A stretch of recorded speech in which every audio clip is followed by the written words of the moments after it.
Idurre Bideguren Bermeoko alkatea eta Olga Baion berdintasun teknikariak udalaren berdintasunaren bigarren plana aurkeztu dute. Bertan izan dira baita Bernard Santos eta Loreto Contreras Erroxape emakumen elkarteko ordezkariak. Berdintasun planaren helburuak emaitzak eta ekintzak aurkeztu dituzte. Azkenin egiz da berdintasunien, aukera berdintasunien, hainbet aurrera pausu mondizela eta eremu formalatan eta lege ikuspuntutik eta azken urtietan hainbet aurrera pausu izan duguz, eta hori, ezin zeukatu, bai egiz edabe bai ondino oztopo eta limitazio handizek dauzela benetako berdintasune lortuteko emakume eta gizonan artekue. Azkenien askotan komentaten du, ezta, gure gizartien beste erabateko harreman ereduek behar duguzela, ze azkenien, itxure izan dizen harreman konkretu batzuk, non emakumie menpeko pertsoni izan da eta gizonak errepresenta gaitzuzie eta karrera konkretu batzutan gizonezkuek egon diez eta emakumezkuek esan diez batez bezaintza lan atara dedike dizenak eta olako datu batzuk dakigu existitu izan dizela, bai eske ondino existiten dizela. Dakigu gaur egunien karrera konkretu batzuk ingenieritzak eta gizonezkuek batez be ikasten dauiela, dakigu botere eremu batzutan, ardure konkretu batzutan ondino gizonezkuek bakarrik dauzela, dakigu zelako eraso sexistek ondino bizitzen dugu zen indarkeri gogorrenatik hasi eta gauze igual era subliminal baten jasaten dugu zenak bebai, ondino badaku gure gizartien gauza asko aldatzeko eta egiz esan, ez da perreza beste erabateko jendarte harreman eredu baterantz jutie.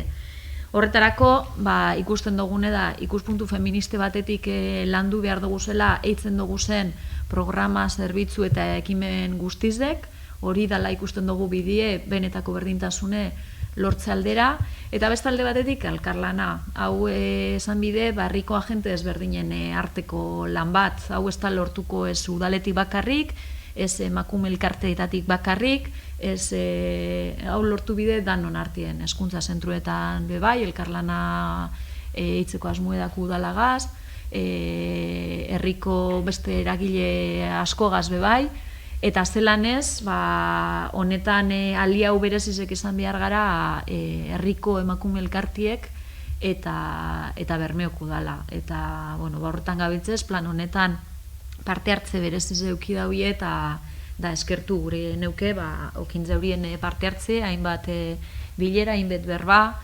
berdintasun plan hau aurrera erun alizateko, ez? Azikera baten diagnostiko bat eintzek, gero Olga berdintasun teknikarizek apurtzu desplikeko eskun moduen, eta diagnostiko horretatik atara diez, estrategi konkretu batzuk, helburu konkretu batzuk, ekintza konkretu batzuk, zer gure dan egin, eta hurrengo 4 urtietarako, purbet bidie ja marka dugu, non dizun bigaran, eta ni pentsaten dut, alde batetik ambizinu gazaintzeko edo ilusinu gazaindako programa bat dela, beste alde batetik zeuzer praktiko eta errealistie bebai, ezakin bidu zein zen egoerie eta zein egoeratara heldu algaran emetik eta 4 urtera, ezta?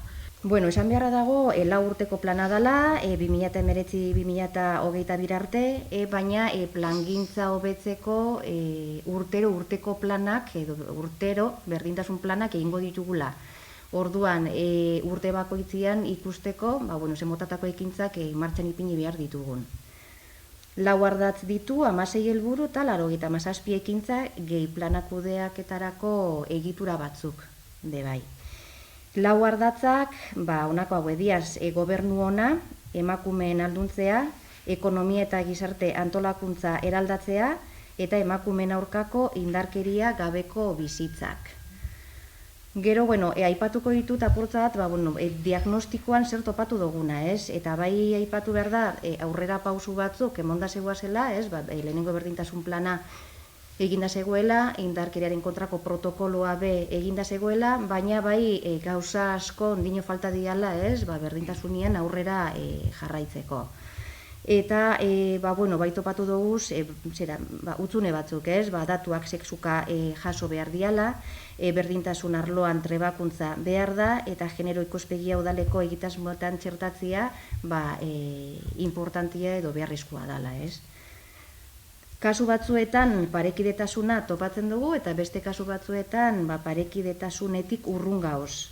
Alde batetik udal ordezkarien kopuruari dagokionez nahiko orekatuta dago, administrazioko kategoria altuak duten langileen artean emakume asko topatzen ditugu, eta udaltzail arduradunen artean tradizioz gizonek okupatu duten lanpostuetan emakumeak topatzen ditugu, adibidez kirolan eta hirigintzan.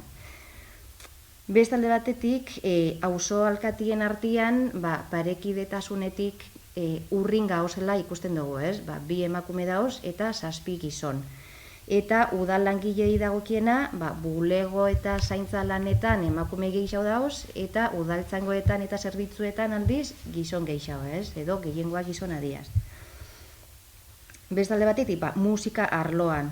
Topatu dugu, emakumeek batez be aukeratzen da bezala apenas mugitu behar diazen instrumentuak, Alde batetik, bibolina, flauta, eta gero gizonek aukeratzen da bezala soinu gogor eta mugimendu gehiago exigitzen da bezenak.